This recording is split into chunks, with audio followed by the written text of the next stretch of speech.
Hey guys, I'm shit with intros, so we're just gonna skip it on this one and go right into it. Me and my girlfriend were in Atlanta for a pumpkin festival, and our hotel is about 15 minutes from this place called Infinite Realities. And there's a dude there named Chris who was just awesome, full of life, great guy.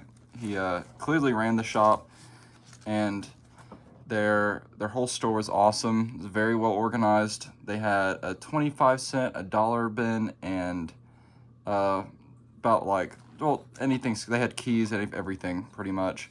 So I got a few from the quarter bin, a few from the dollar bin, and a few from the other stuff they had in the store. So we're gonna start off with the quarter stuff I got. First off is Alpha Flight number 119. Got the Wrecking Crew on there.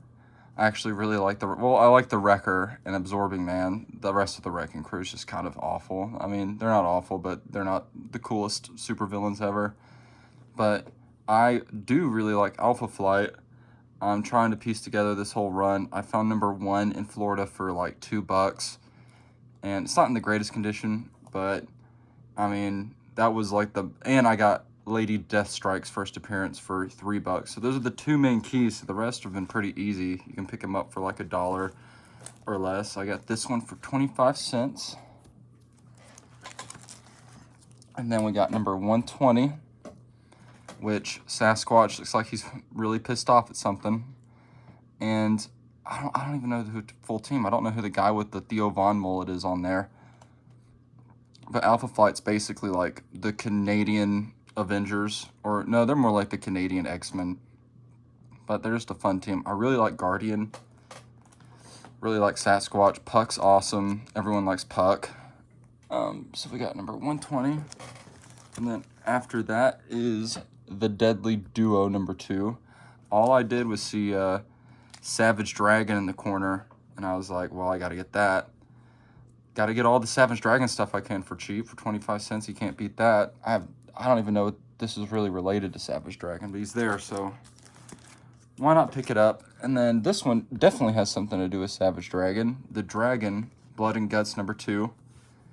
Looks like Savage Dragon's getting shot. I'm gonna read the miniseries today. I'm gonna put time aside to read that because I really want to see how much I like it before I start picking more and more of these up. And this is a mini series spanning off from like the main series. And the main series started. It's like with Spawn, where the Image founder. He's one of the Image founders, Eric Larson.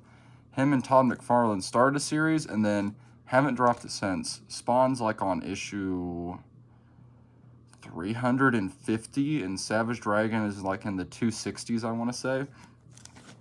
So anything that can keep a creator around for that long, or they can keep putting passion into it, it's really fun to watch. And I'm not really too into Spawn, but I think I would be more into Savage Dragon.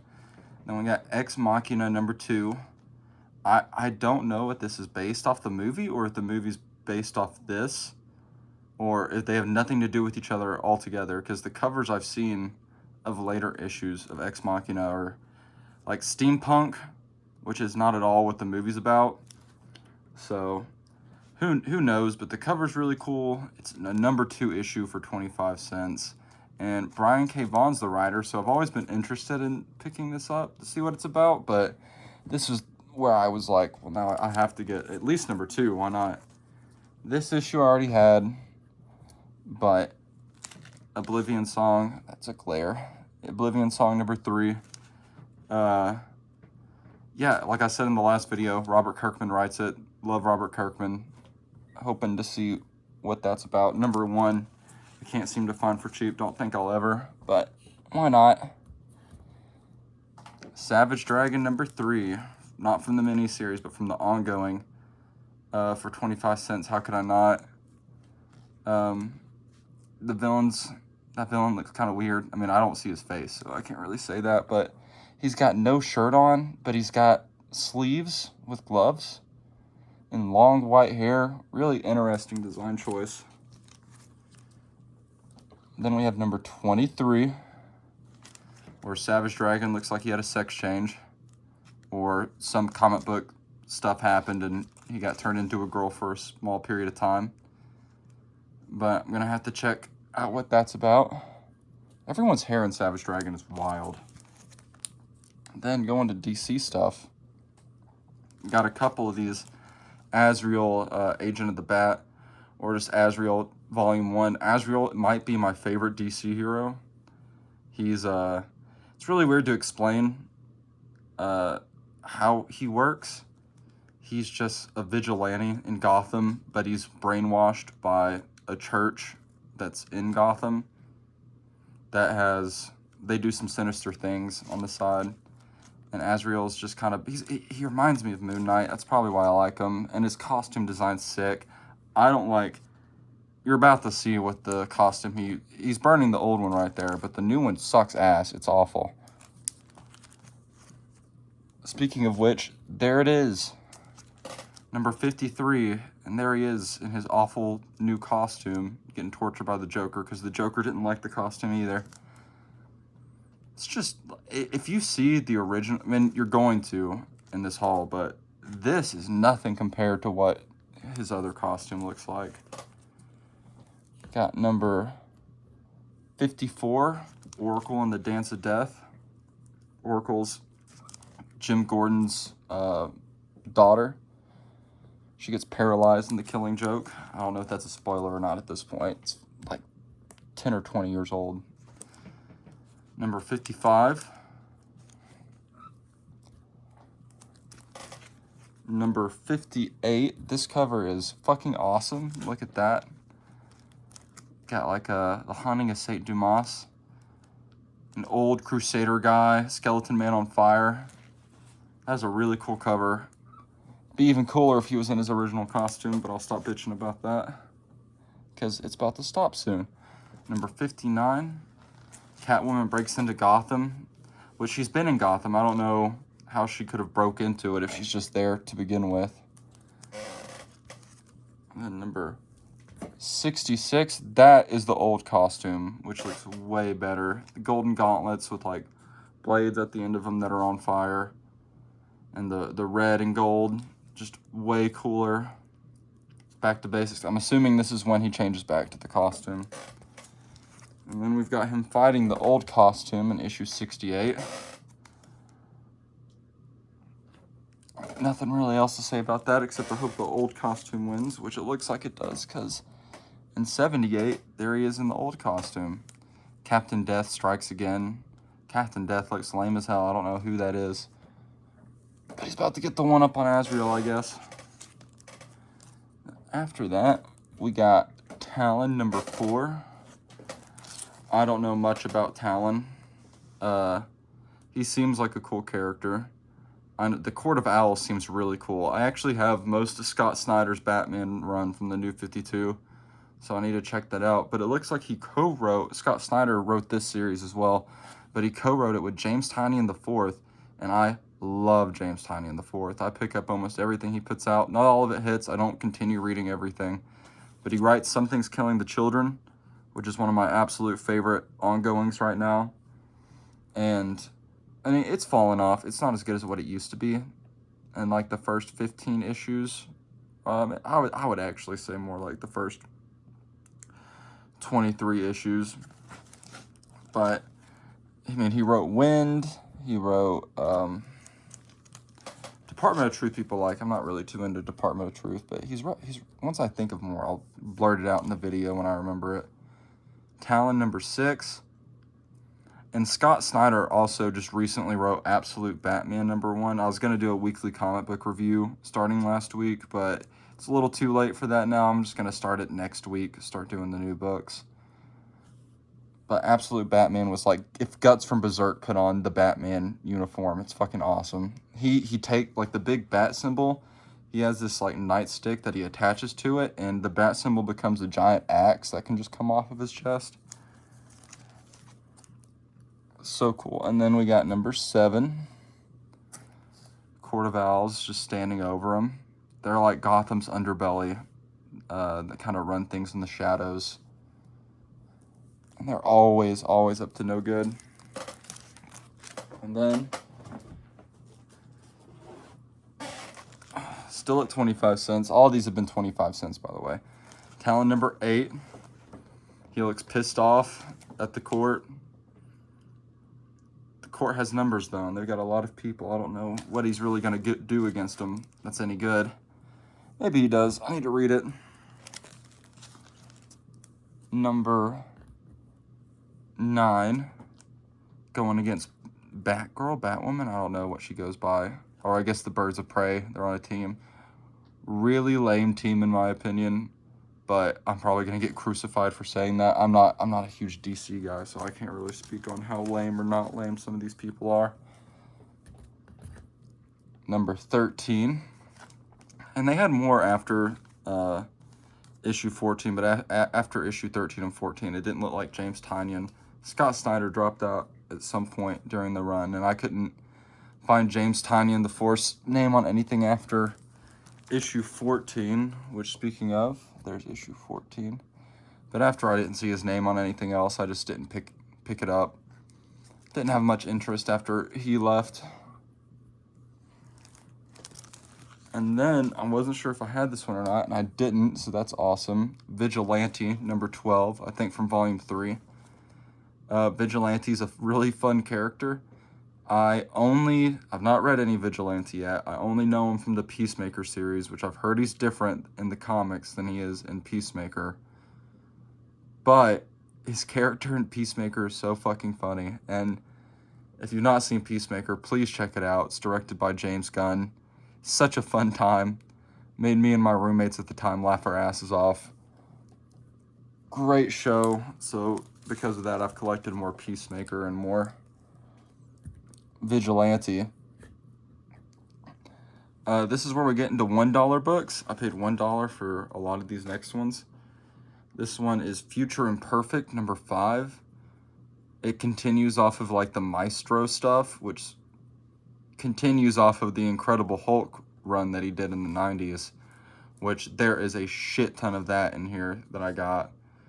But Maestro's basically an evil version of Hulk from the future that kills all the superheroes off, and Hulk goes back in time. I can't remember what it's not Timeless. I can't remember maybe it was Future Imperfect. But this is part of that, just years and years later after he wrote the original. But for $1, couldn't pass it up. Then Marvel Boy, number 4. I don't know much about Marvel Boy. I know number 1 in this series is his first appearance. But it's written by Grant Morrison, and Grant Morrison's regarded as one of the best comic book writers of all time. And I've been trying to read more of his stuff. So maybe a good place to start is in Marvel. I know he did a lot of his work in DC. But I've heard good things about this. Chris at the counter was telling me how great it was, so I need to read it. And then we got The Mighty Thor, volume 2, I think, number 7, written by Jason Aaron. I love Jason Aaron. I love his Punisher run that he did recently. And he's writing Namor right now, and Namor's one of my favorite characters, so was super excited. It's not lived up to the hype after Punisher, but it has time to breathe still, and has time to do more than what it's doing right now. But this Mighty Thor run, or anything he did on Thor, he did Thor, God of Thunder, Mighty Thor, and then just a Thor series that were all critically acclaimed, and everyone who reads them really likes them. It's Jane Foster Thor from the 4th Thor movie spawns out of that run. That whole movie was inspired by him, but I got number 7 and number 21, and there's Jane Foster as Thor before she gets cancer and fucking dies. And then from the Thor run that he did, number 16, and I like the art right there. It's kind of weird. Very vibrant colors, but I don't know what else to say about it. It seems like it would be a good read. I got the first appearance of Gore out of McKay's for $2, so that really completed. Well, I got a lot of them, like number 1 and the God Bomb, all the ones that are worth money for $2 a piece. So I was able to cheaply piece that run together. I just have like 1 or 2 more. That should be pretty easy to find. But after that, we got X Factor number 90. I don't know who writes it, but like I said a million times, I love Peter David's X Factor. And basically, the team, if I see them now, I want to get them. Like Strong Guy, Multiple Man, who's my favorite. And I think that's Havoc in the middle. Havoc just recently showed up in the run where I'm at. And he's my absolute least favorite out of all the characters. And it could be because he's new to the team right now, but he's just not. He doesn't really fit the vibe that the other ones have together in that team. But X Factor number 90. If I see Strong Guy and Multiple Man, I will be buying it now. X-Men number 19. I don't know what volume it is, but it's the run written by Jonathan Hickman. It's one of the last issues that I needed. So that was really exciting to find.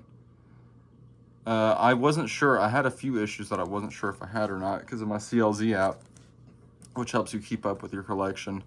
I don't have this run in there yet, and I need to, and I'll probably do that today. But I was lucky enough, the last video and this video, to get issues that I wasn't sure about and ended up not having. So that was super, super cool. And then Deadly Class number 22 by Rick Remender. I'm trying to piece together this series. It seems really cool. I had a TV show that didn't do too well, apparently. But I've heard great things about the ongoing from Image. And the concept seems really cool. The covers seem really cool. I'm really excited to read it when I piece all of it together. Or at least get number 1, because I have numbers like 1 through 11. So if I find a number 1 out there, I'll be able to start reading it. There's issue 22. And then we got God Country number 5. God Country is written by Donny Cates. It's one of the only books that I ever bought the trade paperback before reading it in single issues. I don't know why I did it, but I really did enjoy it. Still felt weird reading a trade paperback, though. And I got number 1 for really cheap not too long ago. Actually, probably was a little while ago, but I found today issue number 5 and issue number 6. Really good series. I'd highly recommend it. It almost feels weird trying to collect them after I've already read it, like in a trade paperback, but if I'm going to find them for cheap, I'm going to get them. No way around it. And then Savage Dragon number 2 from the ongoing. I wasn't sure if this is a spinoff or not because it's versus the Teenage Mutant Ninja Turtles. I was like, that'd be a weird way to have a number 2 issue play out. And they all look like Raphael. They all have the red cowl around their eyes. But no, this is from the ongoing, so now I can read issues 1 through 3 after I read the miniseries and check it out some more. But for $1, I mean, that's great. That's awesome. Super glad I found that.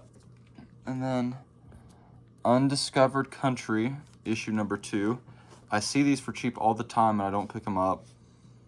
But, I mean, it's written by Scott Snyder and Ryan Soule, or Charles Soule, which I've talked about frequently. Charles Soule did 8 Billion Genies. Scott Snyder did Absolute Batman. We Have Demons. They both did a lot of good stuff. And I don't know why I'm so hesitant to pick up any of these issues, but I usually am. And they had a lot of them in the dollar bin. But for an issue 2, I couldn't pass it up. And then in issue 3.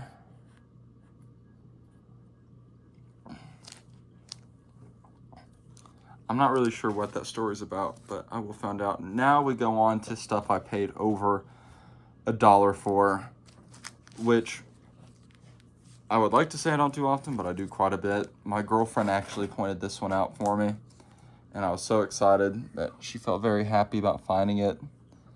Adventure into Fear number 16.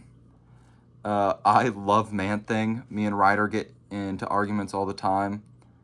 I think I said this in the last video. Man-Thing's better than Swamp Thing, is basically what I'm about to say. But I love Man-Thing. I love his design. I love his powers. I think he's so cool. And an early Man-Thing like this for $5. And the spine's World Sure, but it's not in terrible condition. It's a great find for $5. Super happy about that. And then for $2, we got Daredevil number 185. I had to get out my phone and look up when Frank Miller wrote Daredevil, because I've been trying to find all the Frank Miller Daredevil stuff, but it's so scattered. Like, he'll write, and then he'll stop, and then he'll write, and then he'll stop. I don't want to get the issues that he didn't write or do the art for, so kind of difficult to find. But for $2, I mean, I was paying like, it was a sale, I was still paying like $2 to $6 on each book. So for just $2 a pop in good condition, I definitely couldn't pass it up. I got that issue. I got number 191. Great cover. I really like that cover. Looks like he's got the broken off piece of a golf club in his hand. How does a man search for his soul? I guess with the golf club. And then we got 219. Also a really cool cover. Matt Murdock looks fucked up in that. I don't know what's wrong with his face, but they've wrapped him up in chains. Great find though. And then what you're about to see for probably most of the rest of the video is Incredible Hulk issues, all by Peter David, who did the X Factor run that I love. They were all $2 a piece. If I found one that was over $2, I just didn't get it because I found so many and they were just piling on the price. But it was worth it. I've been trying now, just recently, since I got those in that last haul video, I'm like, I really need to look for these Peter David Hulks because I like Hulk as a character a lot. And I love Peter David as a writer, so... And this run is really renowned, so... You gotta get it, you know? This cover's really weird. I don't know who the hell that is, or why he controls rainbows. And he's telling Hulk not to struggle. Very strange cover. Very strange cover. Number 355. And then we got 357. Hulk beating up a malformed human being. Not very cool Hulk, I have to say. Does he have wings? He might have wings. Oh, the color is really cool on this one. I like the orange background.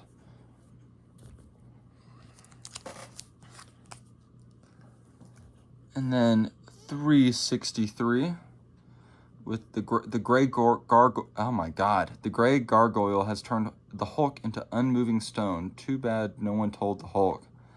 I like Gray Gargoyle. I have his first appearance, actually, in a Mighty Thor comic. I can't remember which issue it is.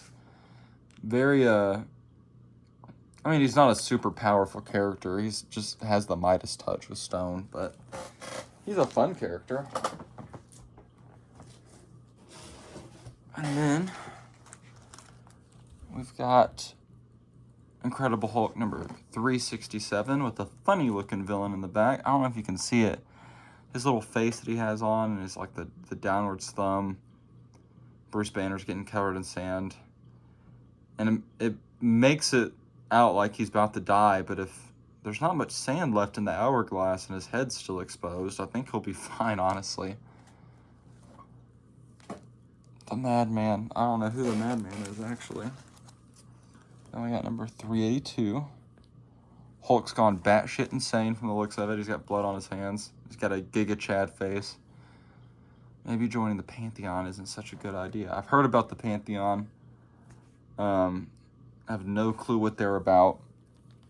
But about to find out soon. If I can piece all these together, there's a big chunk out of that. Number 383. I thought that was Terror from Terror Incorporated, but it says he's versing the Abomination. So clearly that's Abomination, but it looks like Terror. If you don't know who Terror is, he can take off his limbs and replace them with other limbs. He's very strange. Number 387. It says there's a new kid in town and he's a bad omen, which kind of makes me think of the Omen movies that I've not seen, but I know about him. I know about Damien from those films. And it seems similar to me. I don't know. Number 395, and I love this cover. Hulk in a hat and shades, and the Punisher just lighting him up in the reflection. Great cover. It looks, I mean, it's not a Todd McFarlane cover, but it looks it. Oh, and there's a bullet going through the Hulk logo. That's really fun. I love when they do shit like that.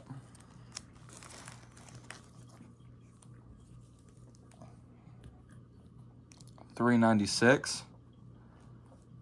Looks like they finally teamed up. They're not enemies anymore. The Punisher has a tie on. That is not any pants. That's weird.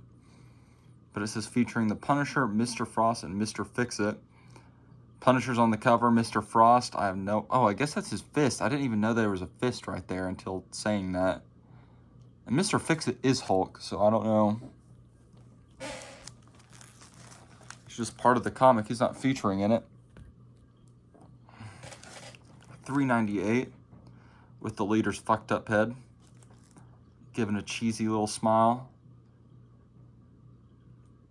Leader's one of the great Hulk villains, but it's, I don't know, his whole deal is that he's just super smart, which I guess can be cool, but I don't know, never really appealed to, he's not one of my favorite villains personally. Number 399, Hulk's bouncing out of the old man who's bouncing out of a mountain, and I don't think that's Betty, but Betty might be dead on the ground. Interesting cover. And then number 401, beating the shit out of a roided out Silver Surfer from the looks of it. I don't know who that is. It's definitely not the Silver Surfer. Silver Surfer's scrawny. Well, he's fit, but he's definitely not jacked like the dude in the picture is. And then 403, the hodgepodge of villains on the cover. You got the Juggernaut right there. You got the Circus of Crime guy at the bottom. A woman's head, leader, Dr. Octopus, and Speed Freak. Which Speed Freak, his first appearance is in this run. I already had it. But he's just a rip-off Quicksilver with a crazy design, and he has blades that come out of his hand. Which, I don't know. If his design was better, I think he would have more staying power, and if he had a better name than Speed Freak. I don't know. A lot of villains on the cover. I love that. But it looks like Hulk and the Juggernaut teamed up to fight the Avengers for whatever reason. Got Black Knight, White Vision, Hercules.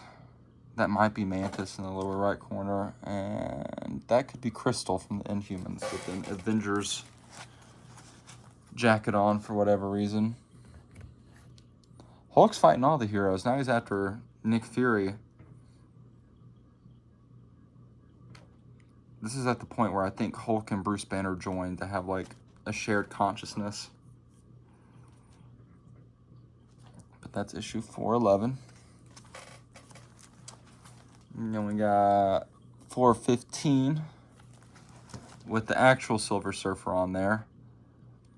And a few more. Oh, those are the Starjammers with them. That's actually Cyclops' dad.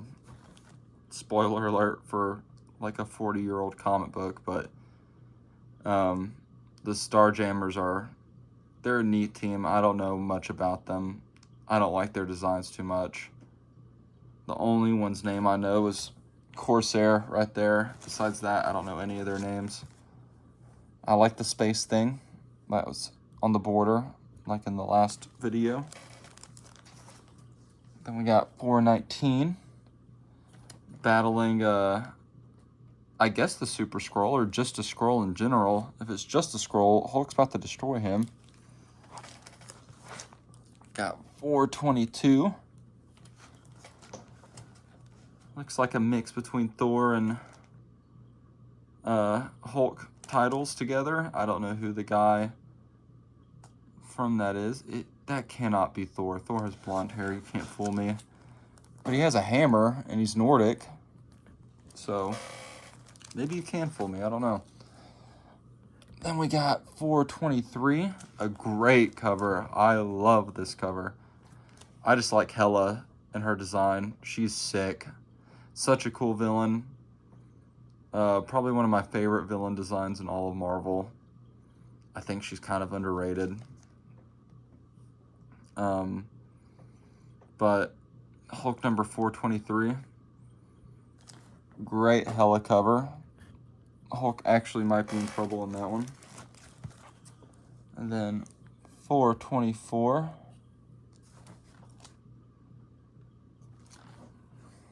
Not much going on in that cover. Hulk number 425. A cool reflective cover, which thankfully you can see it on camera. But it's like the transformation of Bruce to the Hulk. Really fun cover. I like the reflective aspect of it. I love those 90s gimmick covers. There's a shit ton of them. There's a dude who just breaks down gimmick covers. And he said, what does he say? I can't remember what he says, but he says one word over and over and over and over again. Drives you insane, but he makes good videos. Then we got 427, Man-Thing. Another Man-Thing cover. Hulk versus Man-Thing is just really cool, too. I don't know. These two covers are just really good. They're probably my favorite two covers out of the whole haul. But really excited to get to that point in the run. I might just go and read these two issues for the hell of it. 428. Man-Thing getting strangled by the Hulk, but Man-Thing doesn't really have a neck, so I don't really... But Hulk's also gripping his rib cage. Or I can't really tell what's going on. I just know it looks cool. Battle of the Green Behemoths. And then 461. An alright cover. Not the best. Not the worst. It's neat. You're getting toward the 2000s when they start looking like this. I don't really know how else to explain that, but all of these I can tell that they're getting close to the year of our Lord and Savior, 2000 BC. Or AD, shit. But Incredible Hulk number 463. Hulk just destroyed a giant ship, insane next. That's, I mean, I just described the cover. There's really nothing else to it. And then number 466. Pretty cool cover. It's minimal, but it's effective, I think. I think it looks pretty cool. And then the last Hulk issue of the Peter David run, end of the haul, 467. With all the heroes gathered around him. You got Doctor Strange, Spider-Man, and villains. There's She-Hulk, there's the leader. Spider-Man's right there. I'm guessing Banner and the Hulk don't get along again. It goes back to the way things were. Now we're getting on to a lot of Mighty Thor issues. With issue number 340. This is a the Walt Simonson run. I had to look up what issues he did as well, because he was on again, off again on this series. But this is regarded as like one of the best, if not the best, Thor run of all time. It introduced Beta Ray Bill into the scene, which Beta Ray Bill is in like my top 5 Marvel characters of all time. I love Beta Ray Bill. And there he is on the cover right there, Horse Thor. Which, if you think he's just Horse Thor, shame on you. I will throw bricks at your house. He is much more than that. He's just a really fun, cool character. And then we got 341. All these will be from Walt Simonson's run, by the way. Looks like Fin Fang Foom, who's another one of my favorite villains, but he's not. Just probably some random Thor villain of the week. And we got 345 with someone who's not just a Thor villain of the week. He's an actual really cool villain, Malekith, who is a dark elf, I think. I really like Malekith's design. I don't know what his first appearance is. Maybe I got it for all I know. All I do know is that they butchered him in Thor the Dark World. He could have been way cooler. For some reason, Thor movies, they don't keep the villain's original design, besides Hela. They try to make it a little bit different. It just never works. If they had just done this for Malekith, this costume, would have been great. But, and I've not seen The Dark World in a long time. I've just seen pictures of what Malekith looked like in that film, and it pisses me off. Same with Gore, the God Butcherer. Just take out his nose. Who gives a shit if he looks like Voldemort or not? Voldemort. Who gives a shit if he looks like Voldemort or not? It's Gore. Gore's awesome. But I'm getting off track.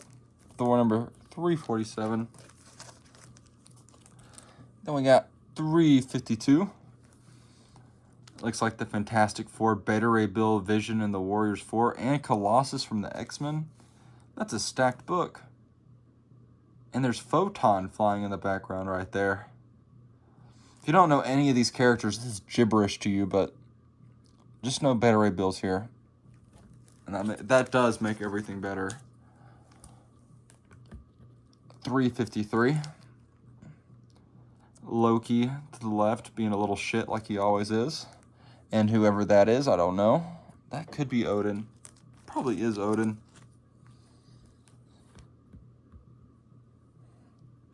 Uh, 355.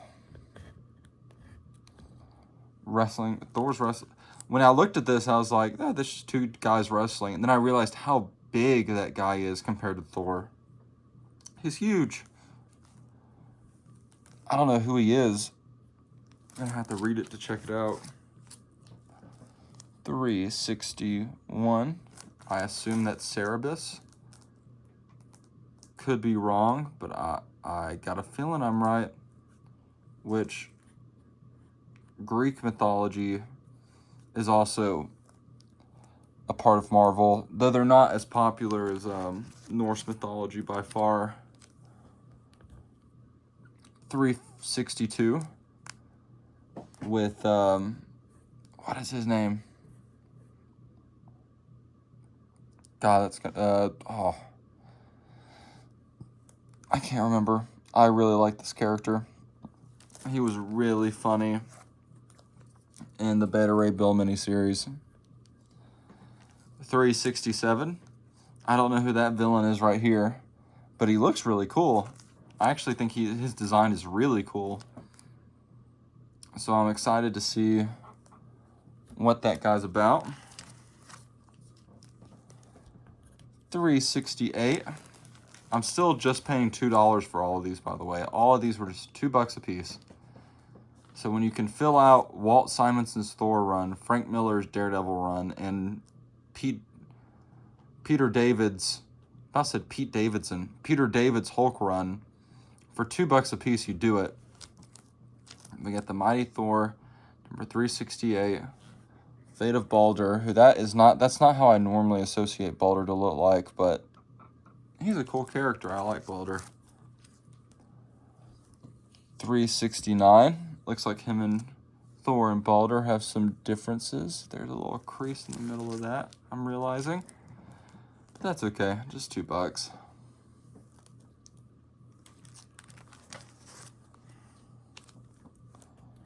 Number 371, Peace comes to town, and that looks like Peacemaker, and also looks like he's driving a traffic light.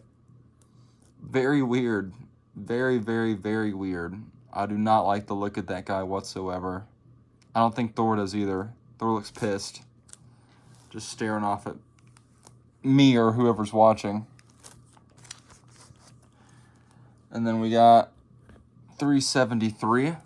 I thought this was a $2 book. Picked it up. It was $10 when I got home. But, I mean, once you get home and you realize you made a mistake or a book's damaged or whatever, you're just kind of like, I have it now. I can't go back to Atlanta just to return this one book. So, for $10. So, you get to keep it. The trade dress is really cool. All the characters surrounding Thor. Really fun cover. Number 374, guest starring X Factor, or what's left of them. And that's the old X Factor. That is just the original X-Men team, which is Beast, Iceman, Cyclops, Angel, and Jean Grey. I do not like that team. I know that's also probably blasphemous to say, but I don't. Number 373 with the Wrecker. I know who that dude on the bottom is. I can't remember his name. And the Absorbing Man up top. These two are cool villains. I don't know anything about him. 376. The Absorbing Man is for some reason much taller than he should be. And he's fucking pissed.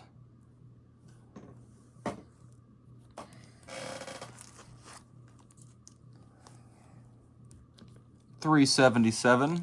Another cool villain design, I think. I don't know who that is. I like his club. About to bash Thor's brains in from the looks of it.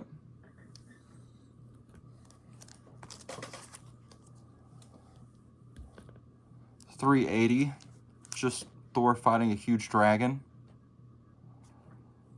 Seems like it'd be a fun read. $381. I really like this cover. The Destroyer as Thor. But he looks small because he's like stepping on dudes' faces, but not as like a giant destroyer like he usually is, but it's like a tiny little destroyer. So I have no idea why he's so small. Number 382, the giant size 300th anniversary issue. I don't know why it's the 300th anniversary issue. It's number 382. So I need to research more into that. But you got Hela, you got Loki on there. Destroyers between Thor's legs. Thor's armor looks sick, actually. They need to do that in the MCU.